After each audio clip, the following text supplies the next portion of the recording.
Hello, beautiful friends, and welcome to a new series of interviews with me, Layla. And we have Diomira back with us as well, who I interviewed. Can you remember how long ago that was? Oh, goodness. No, 2 years ago, I think. Something like that. So you have your Fairy Light Mystery School Yes. that you run, and I've kind of kept an eye on what you've been doing a little bit, and and the theme of dragons keeps popping up, doesn't it? I think is It does. It does. And I feel like we're picking up right where we left off, Layla, because if you remember our last conversation that we had when I was on your show before, one of the last things we mentioned was the dragons and yeah, how we were feeling into them. And so, like, now we're just kind of picking up, right? Time is an illusion. So we've had all this time, and probably both of us have had a lot more experiences of the dragons, what that energy is about. Oh, I'm suddenly feeling quite emotional now. I'm just wondering whether we can invite them to come in and hold a stable connection for us, because my internet keeps dropping out, so we're not sure how this chat's going to go. I love that. Why don't we? Yeah, I would totally be open to taking a moment of just really like presencing in and really welcoming this sacred space and inviting these beautiful beings to join us and to kind of co-create this energetic with us and to co-create this conversation with us. That's so beautiful. Maybe we can all just, everybody watching as well, we can all just take a few deep breaths together, 3 deep breaths, and really feel ourselves landing in our bodies, landing in this co-created space together, which really goes so far beyond what we can perceive in this moment. Yeah, and just allowing ourselves to welcome in the presence of those dragon energies, and to anybody else that's watching who wants to play with those energies as well, just allowing them to allow yourself to call in the dragons to help create this stable container. And time is so not linear. I'm really learning this. It's so not linear. So somebody could be watching this 2 or 3 weeks down the line and call in that energetic structure, and it still adds to the field. So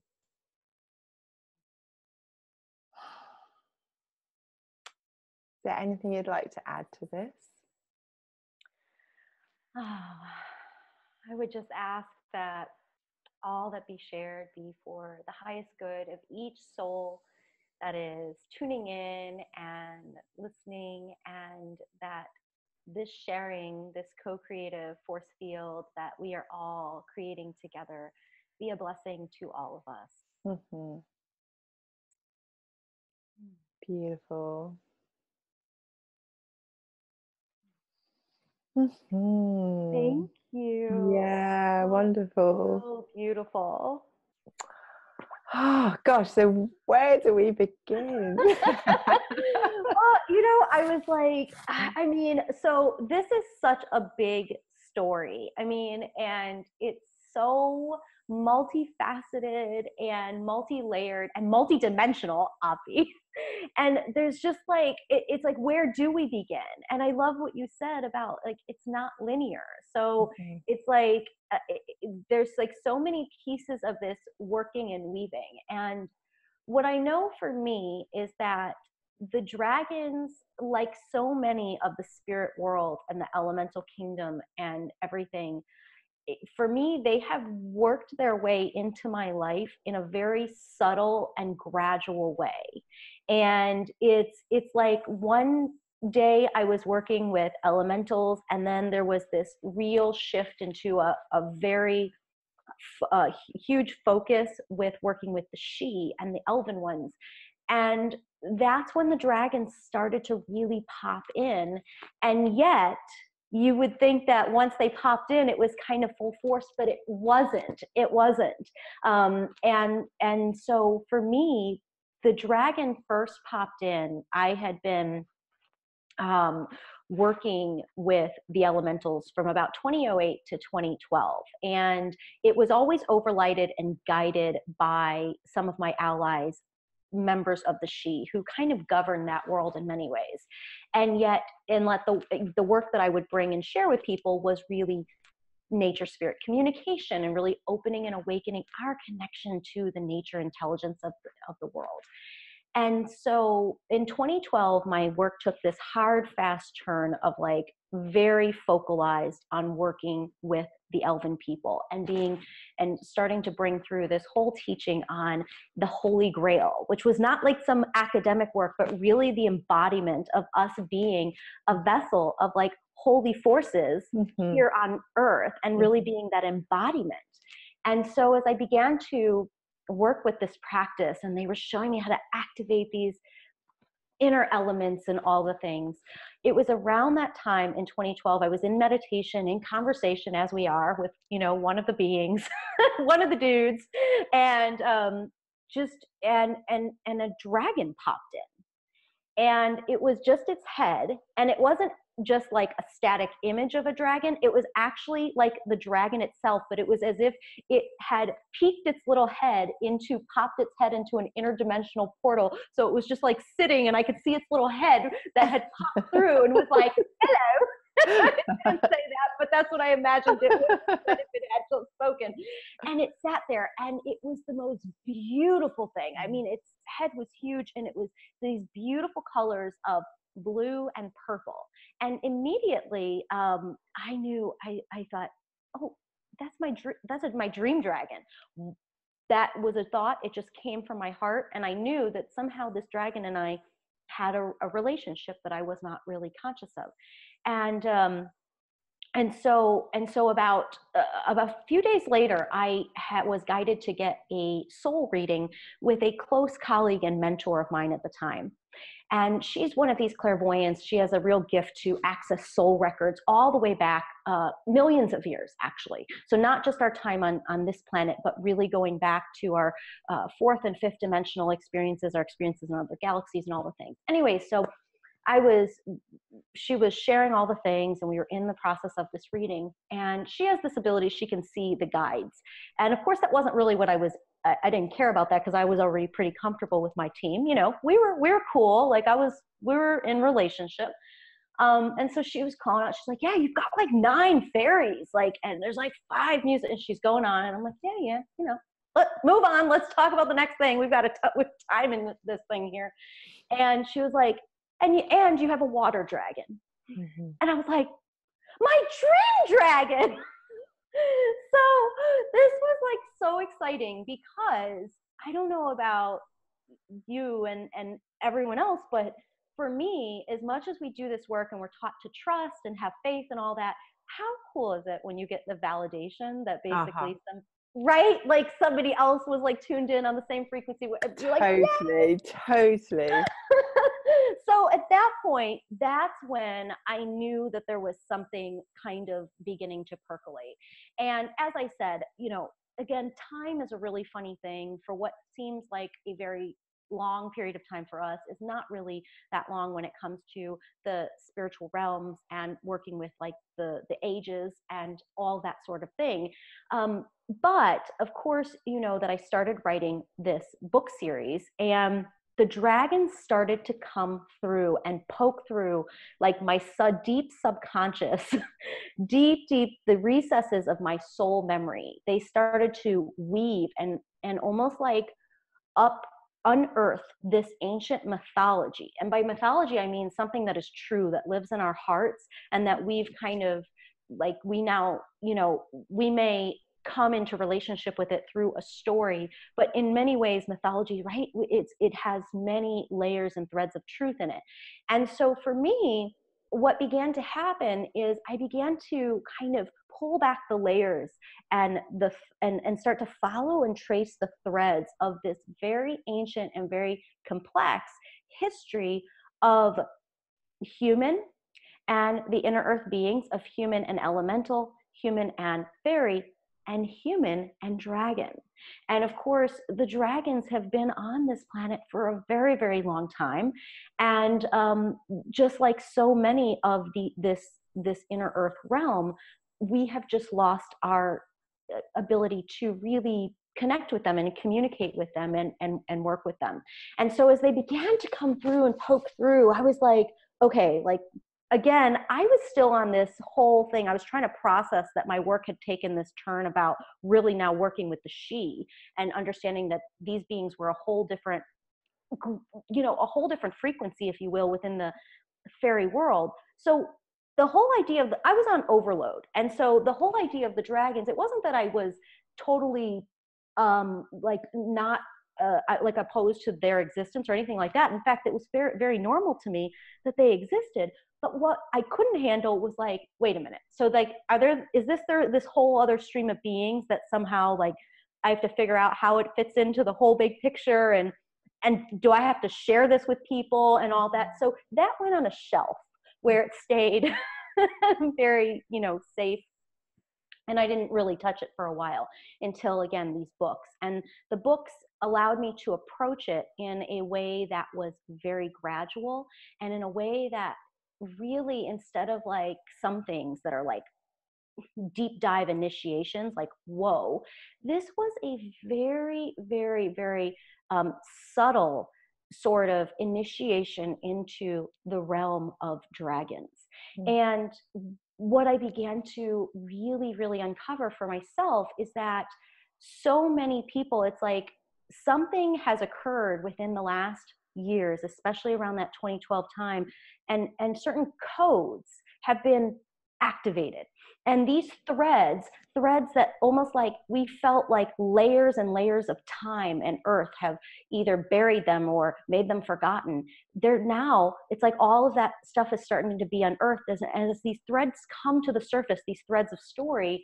It's like they're making this resounding sort of activation go off in the hearts and souls of so many people who have story or memory, sacred soul memory of perhaps being in relationship with these beings. And so that is what I felt started to happen to me. And so anyway, so the story really allowed me to approach it in a very gradual way. But since then, I have, it's in 2014, after I published the first book, that was when there was a huge shift, and my work actually took on an active role in relationship to working with the re-emergence of the dragons on the planet at this time.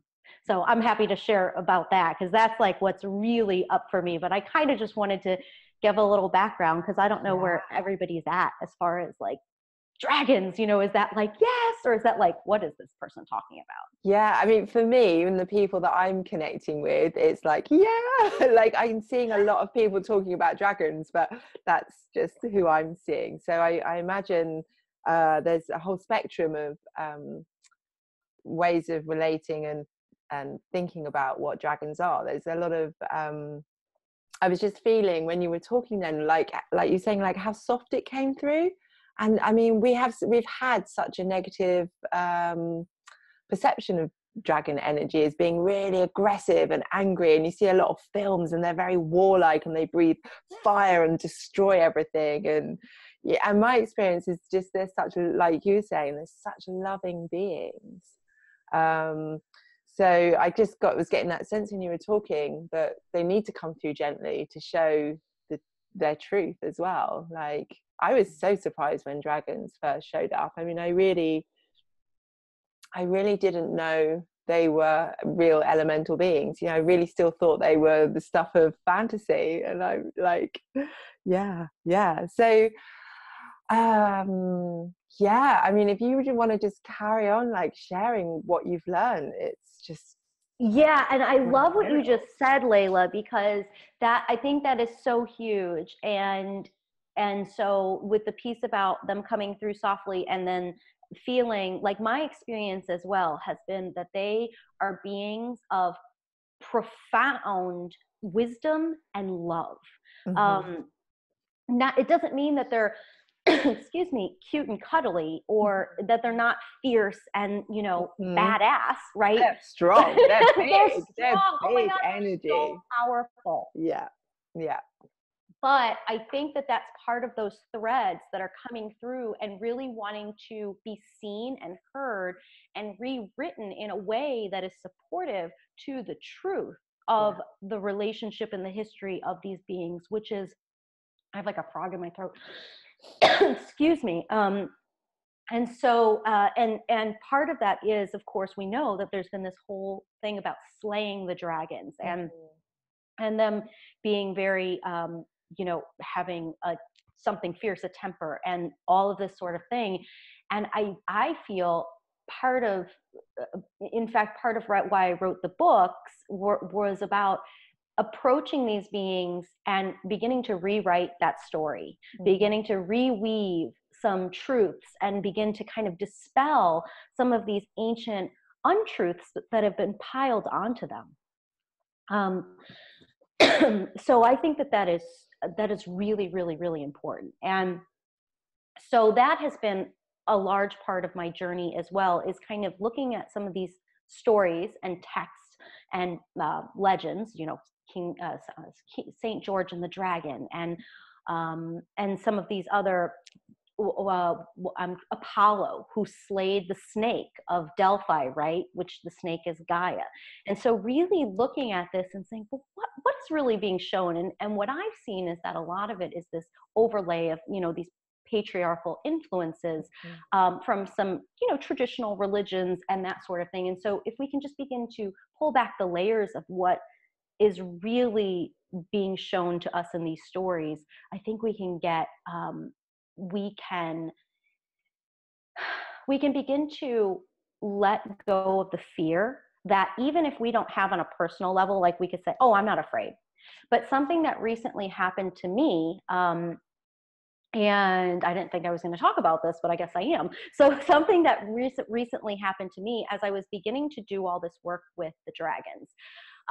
So in 2014, I ended up I was called again to Glastonbury, and I brought my beloved partner with me at that point. He had never been.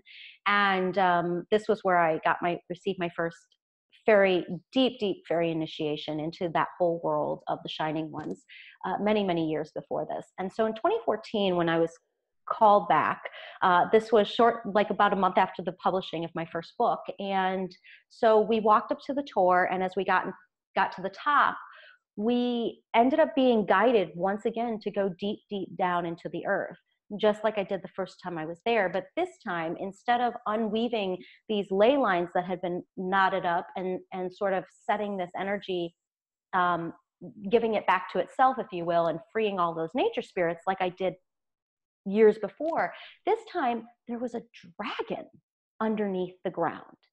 And this was not my dragon. This was a different dragon that was not connected to me, and it was trapped. It looked like as if the way that the energy was presenting to me was that it was in a cage underneath the ground. And so it's like very little things go, oh yeah, okay. Right.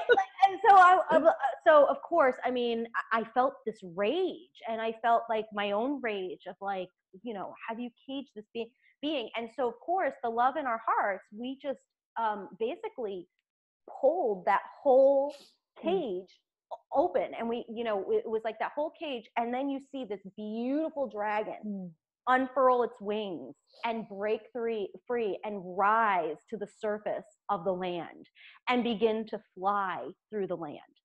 So that happened, and we were like,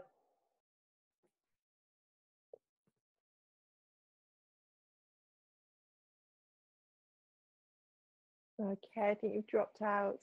Gonna pause. Okay, I think we're back on recording. Yay! Okay. Yay, we're back. So basically, I arrived back for part 2, and this time we're guided to Wariall Hill, which is also in Glastonbury, and it's just across. And that's known as Dragon Hill. Is it? That, well, yeah, I've got a whole story as well. Oh my gosh. I got sent to Glastonbury last April, on a dragon mission, and I had crazy things happen. And apparently it used to be called Dragon Hill. Apparently that's what somebody told me while I was there. Oh my gosh. I want to hear your story. But I guess when are you going to tell me your story? You interview yourself. yeah, I know. I didn't share about it. I keep getting radio silence. I don't know why I never shared about it. You know, it's so funny because, again, for me, this happened back in 2014, and I'm just now starting to share about the stuff that I've been doing with the dragons. So it's so deep, isn't it? And I think we have to establish our relationship with it, and I don't know, something deeper going on. It's not just surface stuff, is it? It's not like, oh, I just had a chat with a friend and now I'm going to tell you about it. It's like, it's so deep. Like you say, these beings are being caged, and I had an experience in a dance where I was going into this kind of trance dance, and I was just uncaging all of these dragons, and I don't know, really knew what that meant, but I just was like opening all these cages in this dance. It was incredible. Oh my gosh, that's so amazing. Yeah, it was really amazing. And yeah, so there are lots of things. Anyway, so let's get back to you. Yeah, okay. And Will Hill, which Dragon Hill apparently. Yes. It's meant to be the back of the dragon, I think. Oh my gosh. See, I'm gonna like have to research this I'm so excited that you just said this. Like that goes back to the validation piece. It's like, oh my God. Right? Like, okay. So Warial Hill is Dragon Hill. Wow. So when I got back there in the spring, this is now the spring of 2015, basically we had been in Ireland prior to coming. No. Oh my gosh. Okay. I'm going to pause again. This is such a shame. Or maybe I could just talk about my experience while we wait. No, I'm going to pause. One more time. Okay, this is us continuing. So where were you?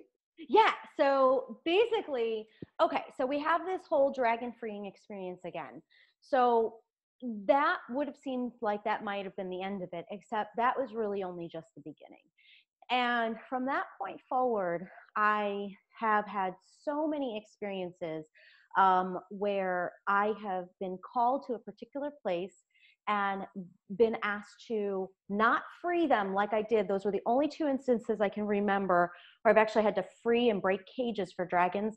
But in every other instance, I've had to hold space almost like a midwife and support them as they have begun this re-emergence back onto the surface of the planet. Mm-hmm. And so in 2017, I was leading a group of people to Ireland. And of course, it was about Between the Worlds and working with the Fairy Hallows and the She and all the things. What I didn't tell people is that it actually had everything to do with a sacred lightwork mission that had to do with the re-emergence of the dragons, and in particular, the dragon priestesshood back on the planet. And so, but what would happen is everybody that would start registering had this real deep connection to dragons. And yet I never shared it in any marketing, in any surface piece of anything. Again, it was all under sort of that whole theme of being kind of under the covers, not really knowing, not being out in the open yet. And so, of course, once people started to sign on, it was like, oh, by the way.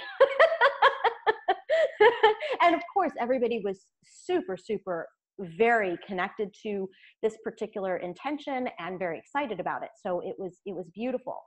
And that really began another shift for me in, okay, this was something that I was just doing kind of behind the scenes. I was going on about my business. Nothing had really changed in the way of my work with the world, if you will, and what I was. No.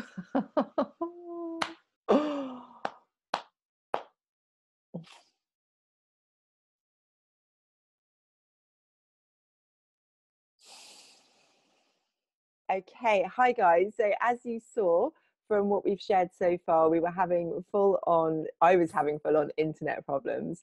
So we're 2 days later, and we've just been chatting about where we're going to take this conversation.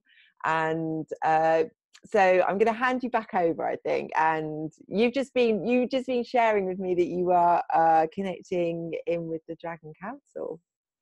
Yes, yes. So before we came on, all things, even technological mishaps, can be opportunities. And so I thought, well, let me just see, as we've shared and as the energy has shifted maybe some over these days, like what really wants to come through, what is so relevant and super like real for now. And so I sat, before we were meeting, I spent about 15 minutes just sitting and tuning in, and the Dragon Council really descended around me, which was, of course there is a Dragon Council, right? But it just never occurred to me that there was. And wow, so that's really cool. So that's a new piece for you, just it was just today. That's they never amazing. presented like that. Like these different dragons would always come in, but I never experienced it as like a cohesive governing body. Yeah. And that's how they came in. There was this energy of this Dragon Council, and I could feel it was a very circular and cohesive energy, and it was really, really beautiful.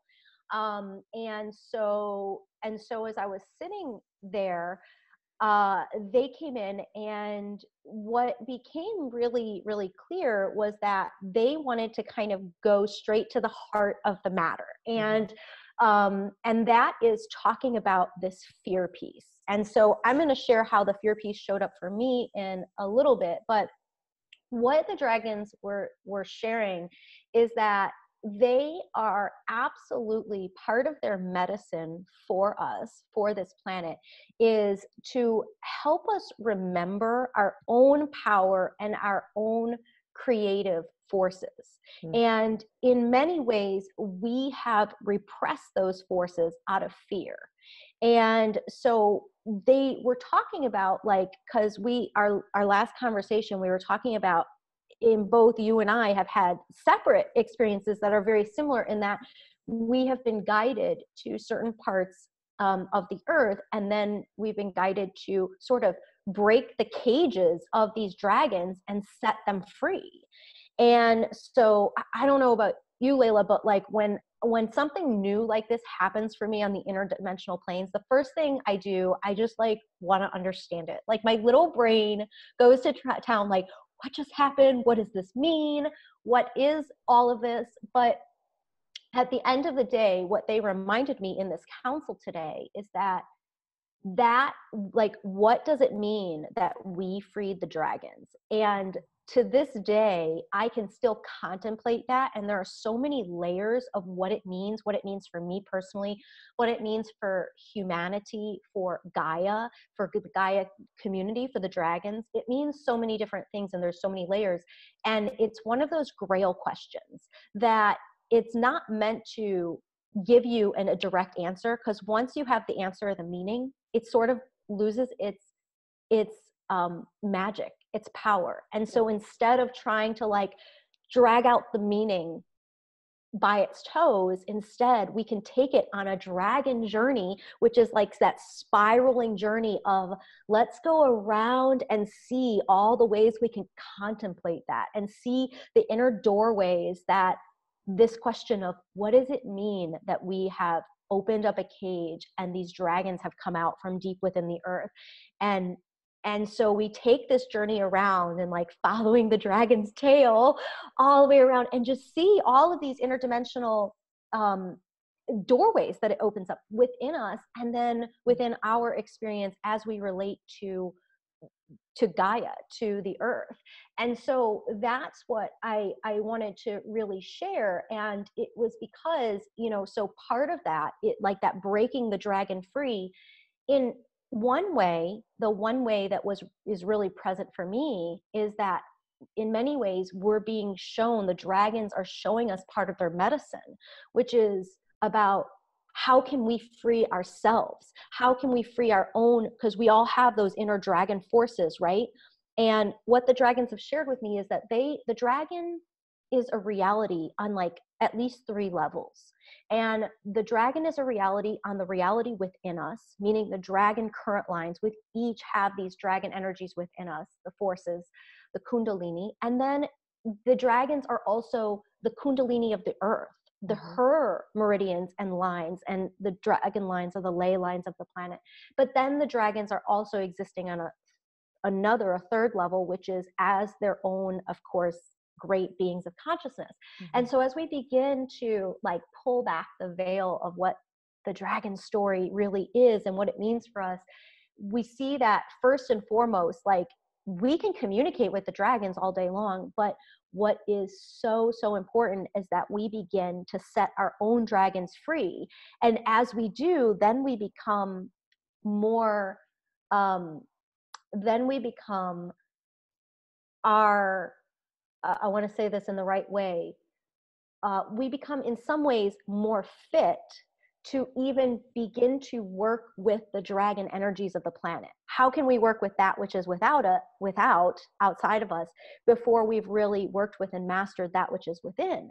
And so as we break these dragons free, it's like reminding us, break yourself free, break your own inner forces free, and be willing to look at that which you have repressed within yourself. So this came up for me really strong. As I mentioned, I had been working in this whole dragon, like reweaving of this dragon story on the planet and setting dragons free. And then after that, serving as a midwife to just serve as holds a space holder for the re-entry into the surface of the planet.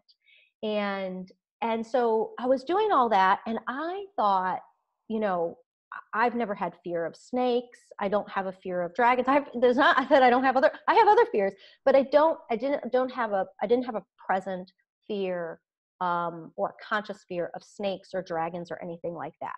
I didn't think. So I've been working and doing all this work as I've, shared. And it came the time where I was leading my group to Ireland.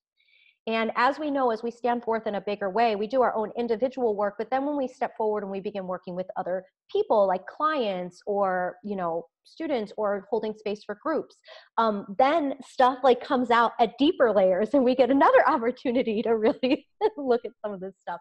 So as I was planning and working, planning for the Ireland trip, I knew that anytime I get called to lead a group somewhere, we're always going to be involved in some kind of sacred light work mission.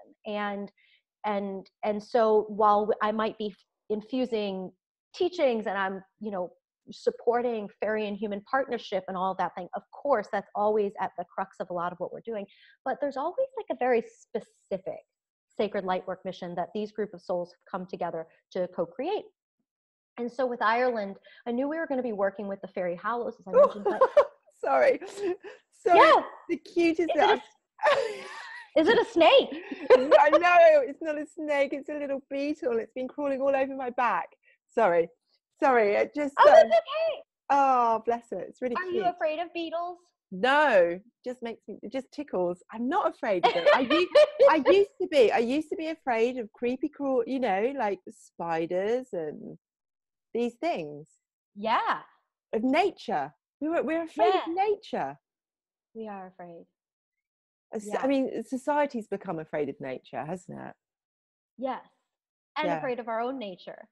Yeah. And actually, I was afraid something was going to bite me. I could feel it, I could feel it. Yes, so I feel like this is so perfect that this is like coming up, because this is like my whole point that I'm going to be sharing is like like when something is behind us and we're unaware, when it stays in the shadow, right? Then it has the ability, it has this sort of power over us, doesn't it? And as opposed to if we can just bring it out into the light and begin to look at it, and not to try to make it go away, or maybe we're going to have the fear, maybe we're not, but to look at it and be like, okay, like, let's look at this fear. Let's look at this uncomfortable white elephant in the room. So I love that. I feel like the beetle. Oh my God, it's so cute. And it's just walking. I'm just wondering whether I should pause and just pop it outside. Otherwise it's going to get lost in my room. Yeah, I'm absolutely. going to pause. Yeah. we're just gonna hold space and thank the beetle for the beetle medicine. Thank you, beetle. That was Thank perfect. you. That was awesome. That was so awesome. And I've been having this whole thing about my back recently, about the back of the heart, back. So this is really, yeah, what you said then about it being behind us. Behind in, yeah. Yeah. And so so I'm preparing for the Ireland trip, and I didn't really know, I knew about the Fairy Hollows and that piece of it, but I thought that there was another piece and I couldn't quite put my finger on it. So as it turns out, I wake up from a dream, which you may have heard this story, but I wake up from a dream, and I basically got downloaded in the dream the whole Ireland mission, which was around recalling the snakes back to Ireland. Yeah. And so of course, we know the legends. St. Patrick drove out the snakes, and of course that means a lot of different things on a lot of levels. But this was ultimately a project to recall that snake energy, that dragon energy, and restore it back to the land, and to the heart of the land. And as we did, we were going to be able to hold space for the re-emergence of the dragon priestesshood on the planet. I've got goosebumps all up my legs and my back. Yeah. So I'm like, okay, this is big. And overlighting the whole piece, the whole thing was Bridget, and she presented herself to me as the Serpent Queen. It was the first time that I ever knew of her, any association that she had with snake, when she told me. And so Bridget, she's a member of the Tuatha De Danann goddess, underworld, fairy power. And so she and I began working together to orchestrate this beautiful sacred light work mission. And I, about a month or so before leaving to go on the trip, I started to have all this fear that was coming up in my body. And this fear was so visceral, and I started to second guess everything that I was doing around the dragons. And I started to have these thoughts that didn't even feel like mine. And they were around like, wait a minute, is this right? Like, am I doing something bad because I'm working with like dragons and like snake people?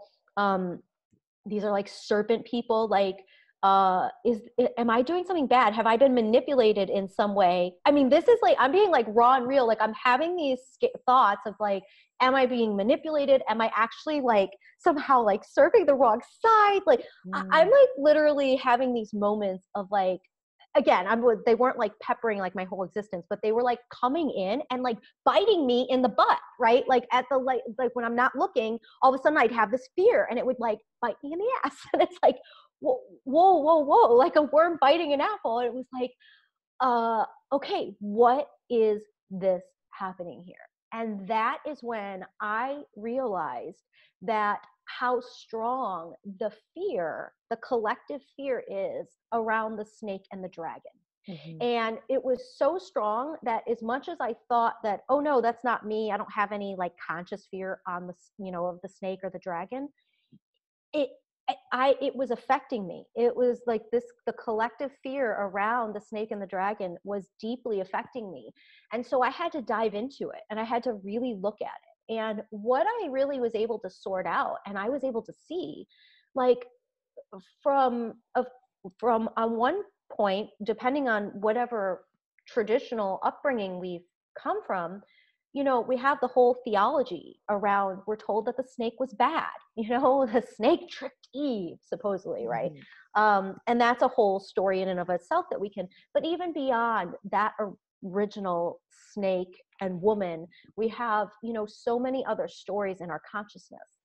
And a lot of us know about that, like we're at least aware of that. However, then if we look, even the New Age community has perpetuated this fear around dragon and snake. And of course, I'm sure a lot of people are familiar with the whole reptilian conversation and, are they, that whole thing.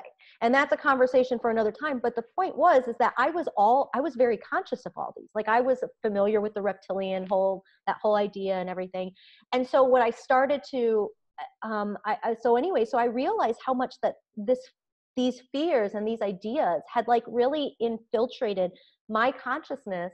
And once I was able to look at them and see where they were coming from, then I was able to get real and be like, okay, like basically you know the energy of love, and you know the energy of, you know, manipulation. We know that. We know it in our bodies. We know the difference. And when I tuned in to the energy of these beings that I was working with, all I felt was love.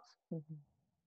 All I felt was love. And I also realized that the energy of these thoughts that were, you know, coming to me it was a chaotic energy. It was like a fear, like, oh my God, you know, these are bad. And so it wasn't like a knowing, like, oh no, that's not for me. It was like a chaotic, oh, these are bad. So right then, once I was able to look at the fear and see it, I was able to say, wow, even this, like, because I thought I ignored it and said, oh no, that fear has nothing to do with me. I'm not afraid of snakes, or I have a whole different spin on that whole, you know, story of the snake and the tree and Eve, all different story. That doesn't affect me.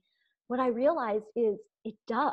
It affects all of us at, you know, it's an energetic, if you're part of Gaia, that has been a story that's been perpetuated for so long on the planet that it's even again moved into the new age community, and they've just spun it a different way, and they're perpetuating that whole fear around be afraid of dragon. Okay, I've not come across that, so I'm just curious what you're speaking to then. Yeah, tell me which part. The new age community saying about fearing dragons.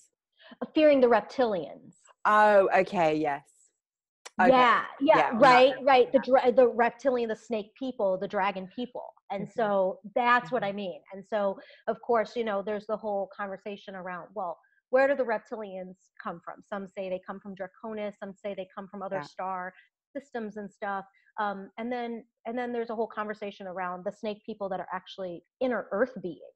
And so it's a very complex history, and it's a bigger picture than, it's not just like it's not easy to stamp out and say, you know, humanity is not good, right?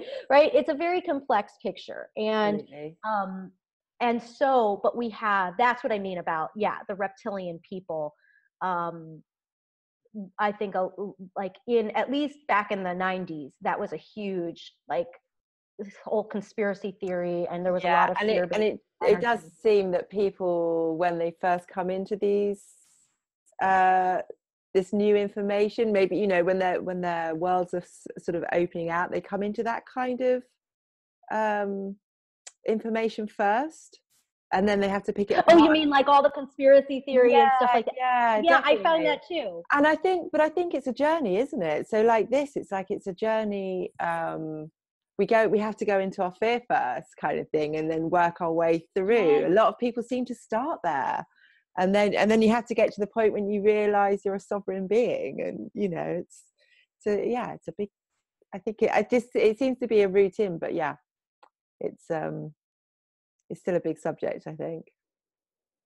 It's a really big subject, and thank you for speaking to that, because I think that is a huge piece of it, that a lot of people start there. And I think one of the reasons is because it's like, wait a minute, the world we were taught to believe in is not really like the mainstream world that like a lot of people subscribe to. That's not, there's a whole lot more going on. And so I think the first thing you start looking at is like, well, where are all the ways that we've been told something and that's not really what's happening? And so you start going down that rabbit hole. But, you know, I agree that it's like, going into that fear is not necessarily the worst thing in the world, because like we're talking about, like, sometimes you have to just dive straight into the fear, as long as you're aware that that's what you're doing, right?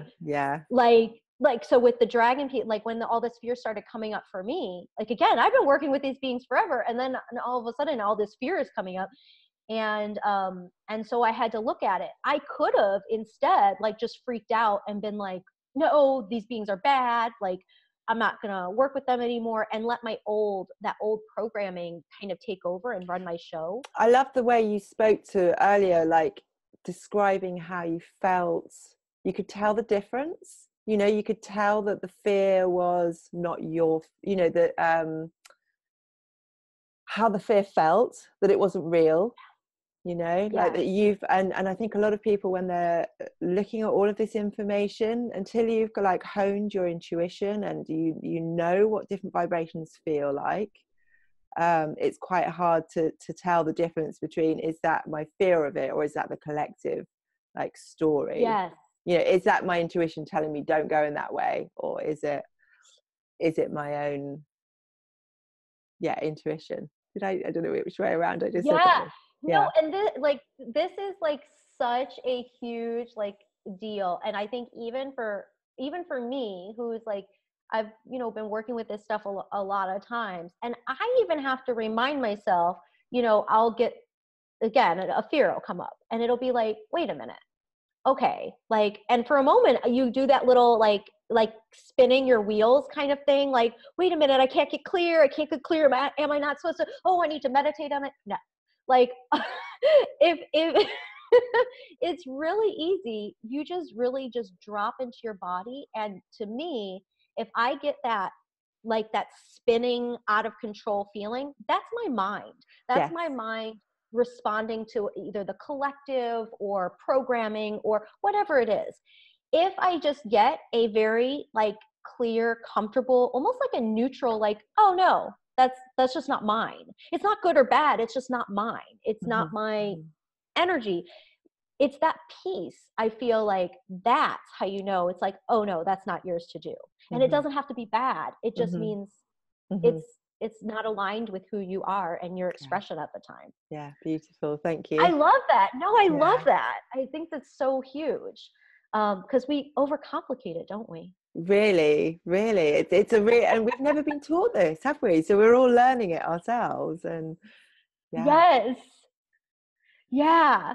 Yeah. So that was really like the biggest piece for me. Once I busted through that, it was like everything opened up. I began to understand from then, from a place of empowerment. I understood, they shared with me a lot more of the complex history of the dragons on the planet, the mixing of the, again, there's just so many. There's the snake people, which are these inner earth beings. They shared with me how there's the actual dragon beings who have been here with the planet since its inception. And then they've shared with me how there were also the snake, the serpent kings and queens, who were really, the elven and fairy people Mm. were the protectors of the dragon wisdom.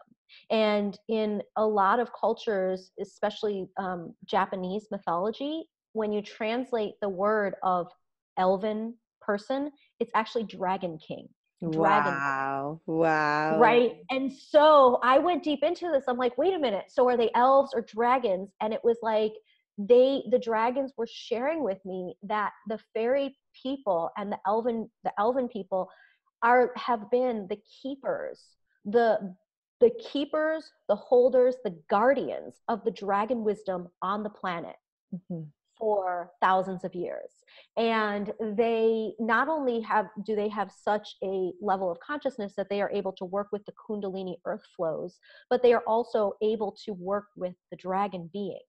And the fairy people in many ways were also the bestowers of dragon wisdom, in that they taught humanity how to master their own inner forces so that they too could become, um, perhaps receive the great honor of also being able to make the acquaintance or come into deep relationship with the dragon beings, who have so much medicine to share with all beings on Gaia at this time, and really always. And so, but I had to really bring that fear out and stop acting like it didn't have an effect on me. It didn't exist and it wasn't important. And I had to like bring it out here and really look at it and examine it and be willing to recognize when it came up.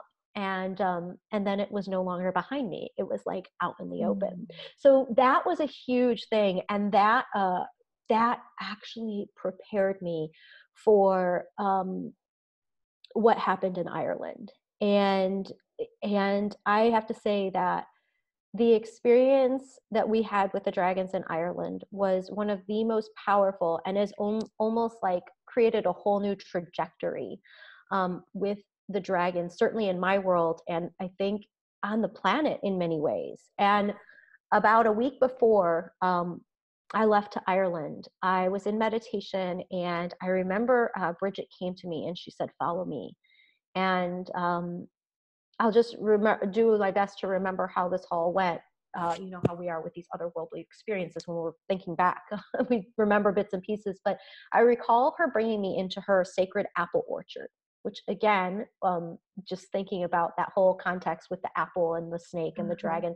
So I thought that was, as I'm saying it now, I'm like, wow, that's really actually cool. But so she brings me into her apple orchard, and we're in this apple orchard. And if I remember, basically all of these beings start to surround me. Some are dragons, some are elven beings, and they perform what is known as a dragon initiation, and they called it the holy fire initiation. Now, this is not connected to anything like that. I know there's a Reiki out there but that's not, this is totally different.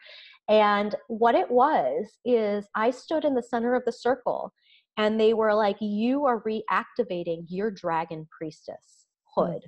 And they said, "So you're going to be, holding space for this dragon initiation for the humans that are with you. And of course, you need to like basically be activated." So basically they're like making sure that I'm like having the right tools before I go in. And so it was really cool. So I stood in this circle, and all of a sudden these two dragons, it was like a multi-dimensional experience. This dragon came from below, like the underworld, and this dragon came from above. And both of them started breathing fire. And the one from above began to breathe fire, and the fire went through my whole body, entered in through my crown chakra and went deep through my whole body, piercing like all of my chakra points, like almost like a snake going through, again, eating its way through the apple. And then the dragon from below breathed the fire up, and it went again, entering in my root chakra, through like entering in that, like activating that sexual creative energy all the way up, and flowed out. And there was like this beautiful current of energy. And I've never experienced anything like it. It was like it wasn't just visual, it was super visceral. And it was very powerful. And so that is what I ended up holding space for. Once we held space for the we were working with the fairy hollows, and as everybody probably knows, those are the Grail hollows, right? The sword, the stone, the spear, and the cup, or the cauldron or chalice. And so we've been working with these energies, which are connected to the four elements, the whole Ireland trip. And at the very end, we walked into one of the stone circles, a stone circle that rarely do people go to, this huge stone circle. It's in the northern part of Ireland, the northern part of the Republic in Donegal. And so we walk into the stone circle. We're the only ones there. And it's huge, and it's mostly intact. And we all commune with the stones, and the stones have great wisdom that they're releasing back into the atmosphere of the grid of the planet. And when the time came, we all gathered round in circle, and everybody shared the wisdom of the stones and was like speaking that back into the planet, speaking that out into the earth. And as we did, we began to create this beautiful vortex of light. And at that point, in the center of our circle, the Grail, the procession of the Grail Hollows began to commence. And so as each of the Grail Hollows or fairy hollows entered into our circle, we received this activation of light. And once we were fully activated at that point, we all became like holy grails ourselves.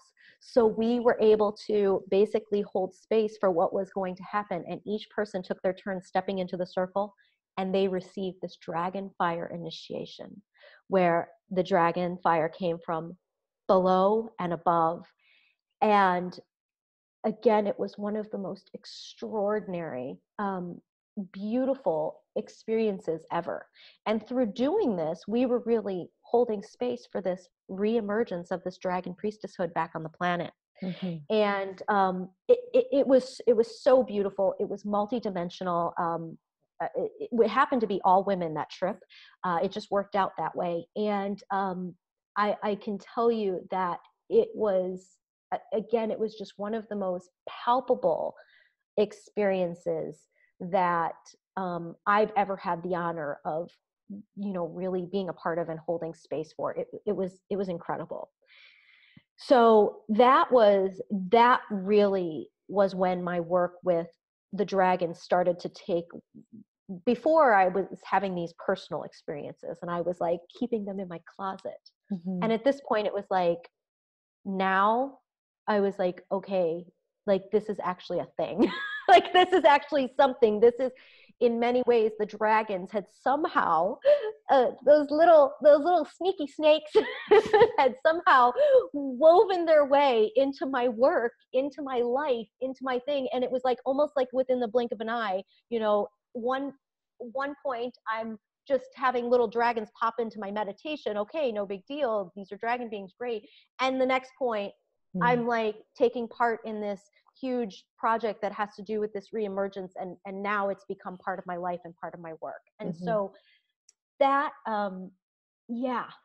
so that's kind of what's going on with that. Yeah, amazing.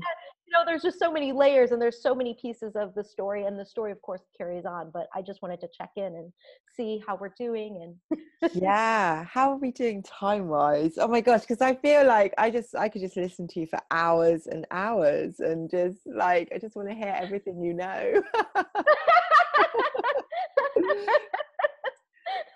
would be here all day if I shared about all the dragon stories. I mean, it's so much.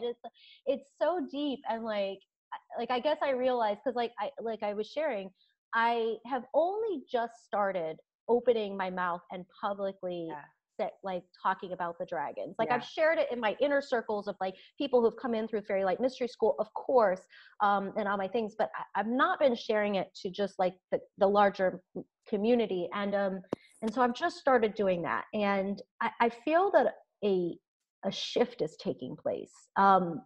And I can't pretend that I really understand it, but I do know that this is not the work that I'm involved in.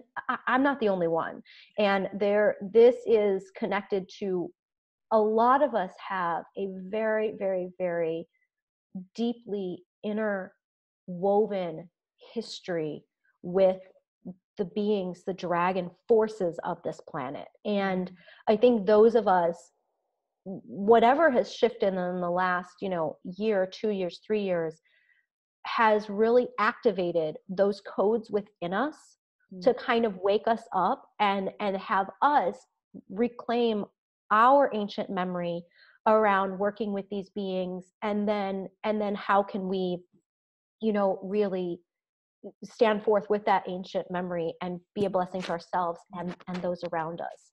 And so it's big. It's really big, and there's a piece coming in, and I did have you've got another retreat coming up in Scotland, haven't you, very soon? Which we definitely, I'm so excited about. And I really want you to definitely share about that before we finish as well.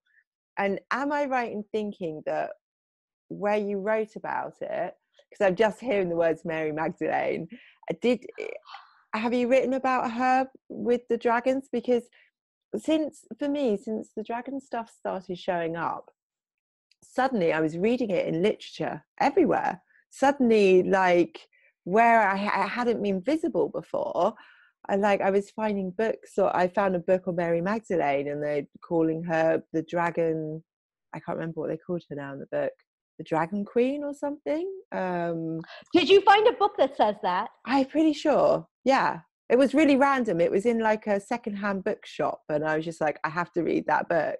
And I think then, is that on your website about? Yes, that's why I'm like freaking out right now. Because that's how. So again, like, oh my God, okay, like there's so much here, isn't it?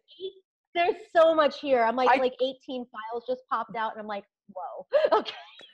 I was just Yeah. beginning to, I was just hearing Magdalene then, and I was just like, okay, I know I need to, like, I just need to voice this, and maybe we'll end up leaving it here, and then that will be, I don't know, but Yeah. And I guess the piece that I'll bring in, so the way that I've been working with Magdalene, for me personally, she's just been a beautiful guide and ally, and just a beautiful goddess that has been journeying me through a lot of my work with, I mean, for years and years and years, I've worked with her. And what a lot of people may or may not know is that the Christic mysteries, so the mysteries of the Christ, the Magdalene, that whole wisdom stream is actually a lot more connected to the fairy mysteries than most people realize. yes. It actually dovetails and weaves through, and they worked with fairy beings. They worked with and this is really, this goes like into a whole deep thing, but the fairy hallows come out and work with humanity at when we need them. And so if we all know that they've shown up in the Grail legends, but if you look through even like the whole story of the New Testament, the Grail hallows are actually in there. They came out and weaved their way, weaved and danced. So the Jesus mysteries were really, the Yeshua mysteries were really a conversation about fairy and human partnership that nobody talks about. Mm-hmm. And so Magdalene comes from a line that is deeply connected and woven with the she. Mm-hmm. And so does Mother Mary. Mm-hmm. And so they have she blood, she as in, elven, S-I-D-H-E, not like S-H-E, she blood. And so both of these beings, and going back to what were the elven people? The elven people were the dragon masters not by holding mastery over, masters by being able to master themselves and being able to work with the dragons. So Mary Magdalene, she was a master of dragonry. She was a dragon queen, she was a dragon mistress, a dragon lady. And again, this is a very little known part of the whole piece of the Yeshua mysteries. And so when she began, we've been working together for a very long time with my fairy mystery school. But recently, this is usually when I'm leading these trips, one or two very, very high consciousness beings will come in to journey and guide and mentor the trip, and begin to do the things that we can't do in the inner worlds. There's things that we can do that they can't, and there's things that they can do that we can't. And so this co-creative partnership begins, and so these beings kind of hold this really beautiful container, and so that we can really be supported within that energetic. And this is the first time for Scotland that Mary Magdalene has shown up, and for one of these sacred lightwork missions that I'm leading. And so Mary Magdalene is one of the three guides or goddesses, if you will, that are journeying, guiding, and mentoring this experience. Mm-hmm. And Bridget is the other one, and Kaliak is the third. And as Mary Magdalene began to step in for this piece of the journey, what became very clear is that the medicine that she was bringing to this trip, at least as much as I can understand, is the medicine of really her experience of working with the dragon energies, and her experience of really holding that space as dragon queen master, and really helping us as she holds that energetic so deeply embodied and intact, because she is the Holy Grail, right? As she holds that, she is able to help activate the codes within all of us that remember that know that also have it in our bodies, our bones, our blood, our DNA. We just sometimes don't remember it. Mm-hmm. So that is like the piece for Mary Magdalene that is coming in. I know other mysteries are going to unfold, but she is so very present with this. Mm-hmm. And she is so much a part of the dragon mysteries. Oh, I love this. It's really this really ties in with my experience back last year when I went to Glastonbury, and it was all dragon and Mary Magdalene for me. That whole trip was about those two. And I actually, until this moment, even though I was reading that dragon book, I was reading the book on Mary Magdalene at the time, I almost until this moment haven't like put those two things together quite in that way. So yeah, that's really beautiful. And I feel like it really ties in with some words that came through before we started this call as well, from the dragons. I'm like, in this moment, it's almost like for me, these energies are just merging. It's like Yes, I and feel this like, merging. oh my gosh, because like I just have to voice this, Layla. You were sharing about the heart, Mm-hmm. and then I was talking about the fear. And for the longest time, the dragons have mentioned the two codes, these codes, you know, the dragon and the rose.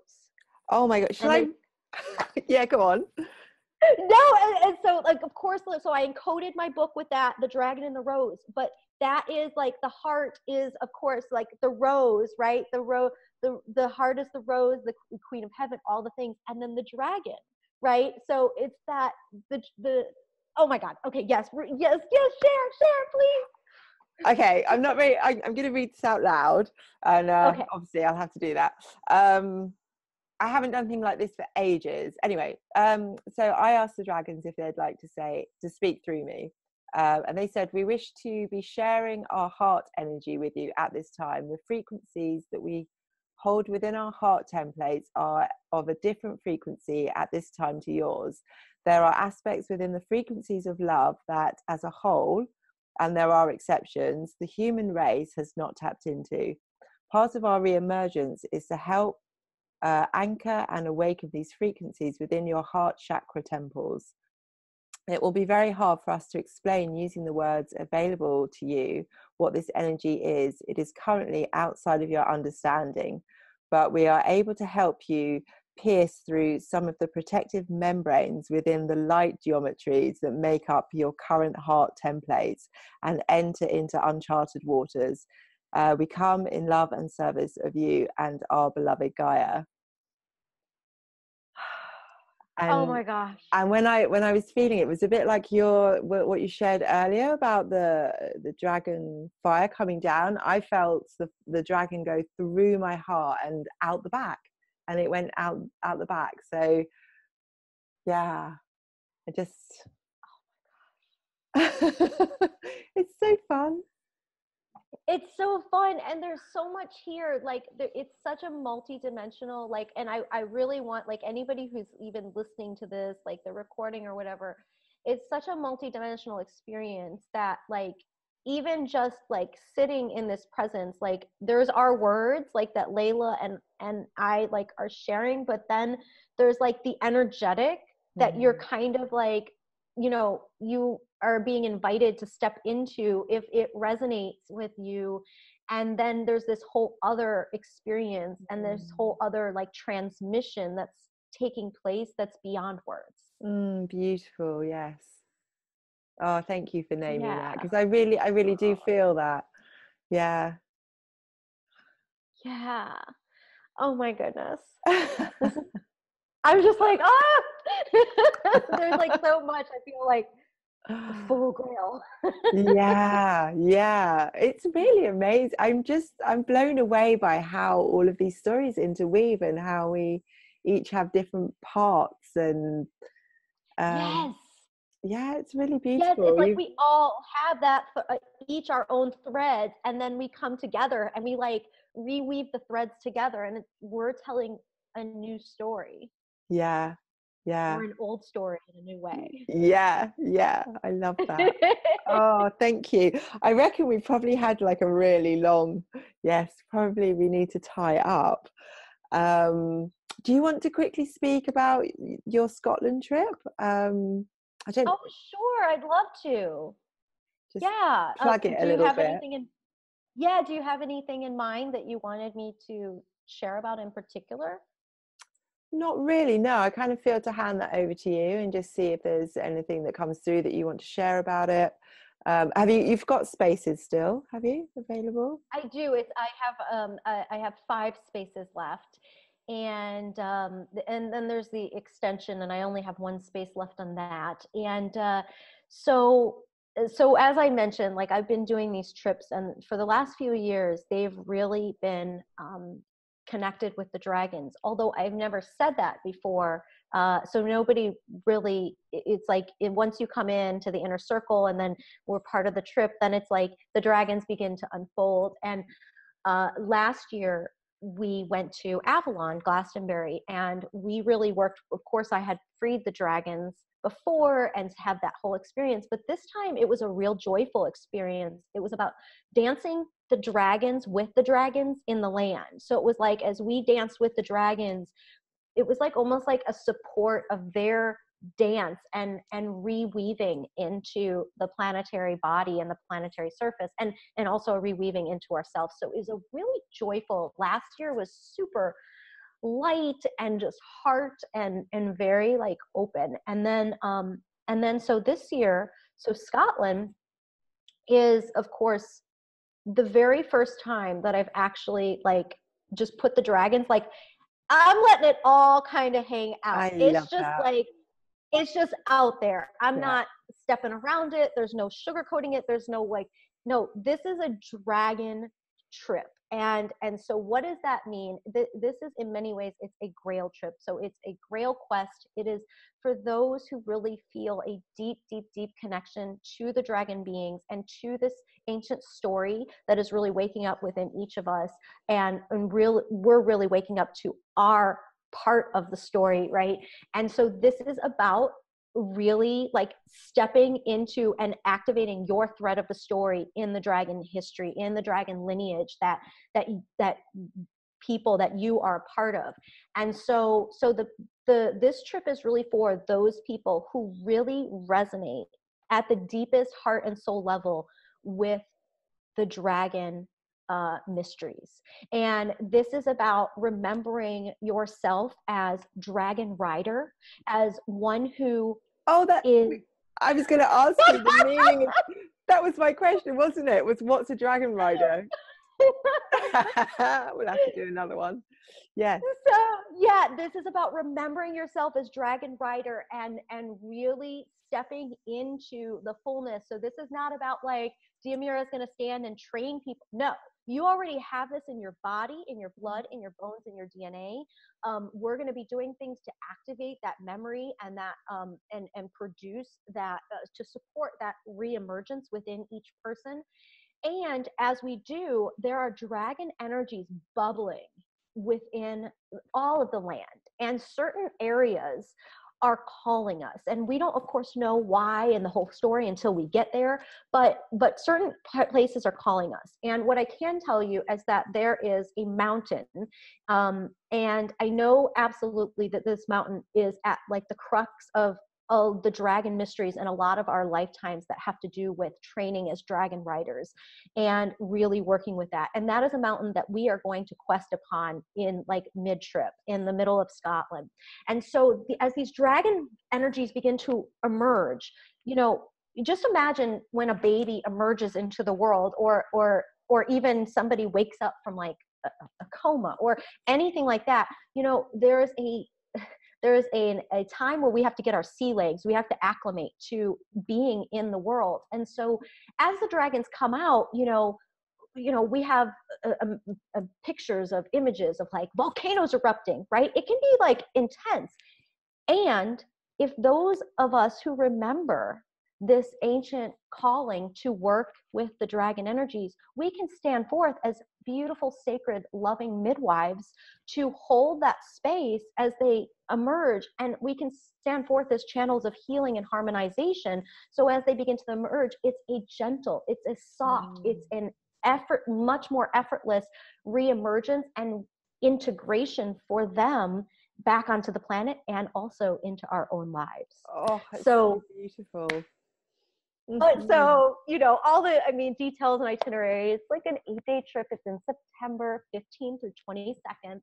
And it's in and out of Edinburgh. And then we'll just be basically, it's really as much as the bones of the trip have been set in stone, like, of course we have it's a very like, I do spiritual luxury. So it's a very luxurious, it's opulent, it's beautiful, it's 5-star, it's all the things.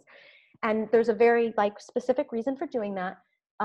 But as much as it's like all those are set in place, this trip is calling people who are light workers, people who are healers, people who are conscious, sacred earth activists, people who really know themselves. You don't have to be perfect. It's not about being perfect. It's about just being true to your own self and knowing that you have something to share with the world and that you're ready to share it.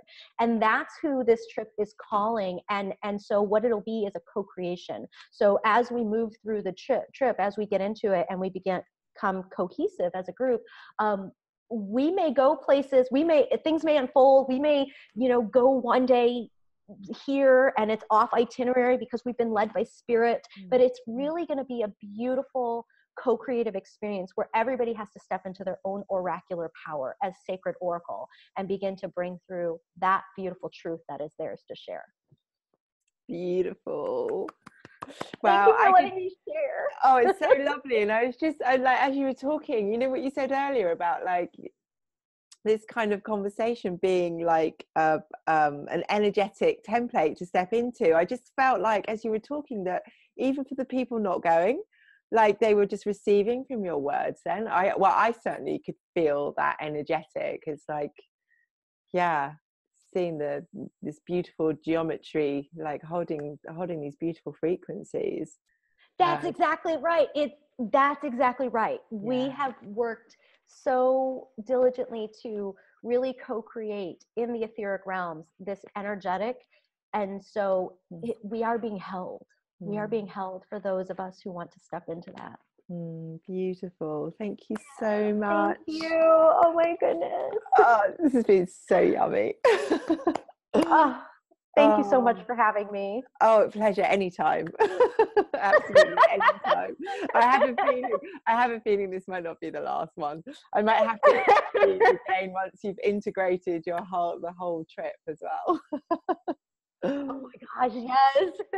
That would be amazing. Yeah. Does that feel complete for you? Is there anything else you feel you need to share? I think it feels really complete. Yeah.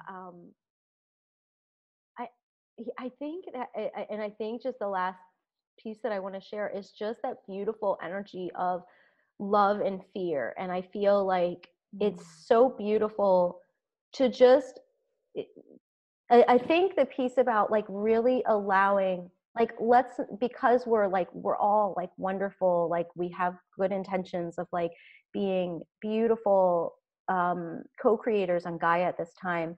And sometimes I feel like we want to stay in the love and we're afraid to look at that fear. But if we are not afraid to go there and we can just look at it and we can know that just like the Great Mother, she can hold all things within her, and we can have fear too within us as long as we're willing to look at it and be very present to it. And I think that that's just the beautiful thing. Like we can be present to the fear that is around us, as well as like we can be present to the love that is the truth of our being. Thank you for speaking to that. Absolutely. That's yeah. We're full spectrum. We're here to be with it all, aren't we? Yes. Oh, I love that. Full spectrum. Yeah. Oh, yes. Thank you so much. Thank you, Layla. Thank you.